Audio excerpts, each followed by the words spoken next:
Welcome back. Reggie here speaking about Chapter 11 of Healing America's Narratives.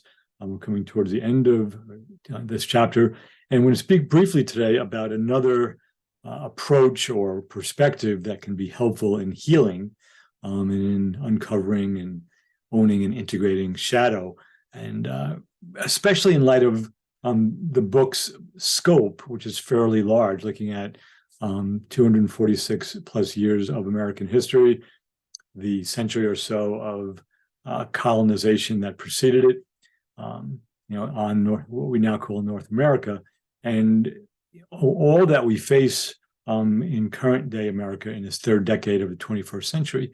It can be overwhelming to pick a place or a perspective or a focal point to begin to do this work.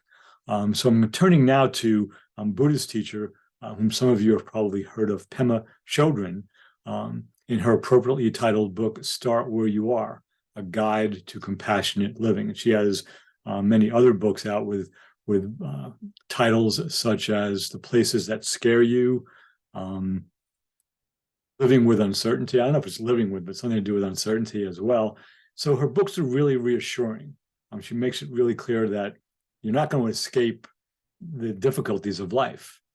And there are ways to do more good than harm if you choose to face them, not unlike what Trebby Johnson had to say in the previous episode about facing your own personal tsunamis in her book, Radical Joy for Hard Times. So Pema Chödrön basically says in the title, if you're stuck and you don't know where to start where you are. And here's a couple of items that she shares.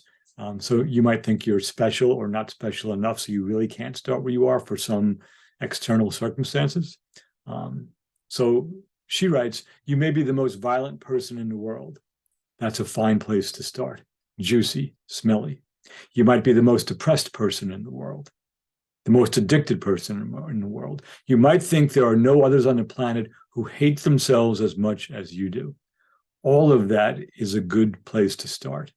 Just where you are, that's the place to start. Right? And even if you think you're the best person on the planet, you don't really have to improve.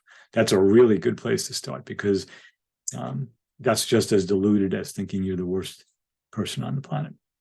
All right. So, hold all of that in a way that serves you. Start where you are, and remember that the conditions will never be exactly right for whatever it is you think you need to do or want to do. All right. Come back to your breath and posture. No matter what you're facing, invite a sense of ease into it. Right? And whatever arises for you, befriend it. Okay? There are no enemies. The worst dream, worst case scenario. Befriend what arises. All right? And if all of that doesn't seem to be doing any good, surrender. Surrender to mystery. To the universe, to God, to spirit, whatever language you feel comfortable with. All right, so start where you are.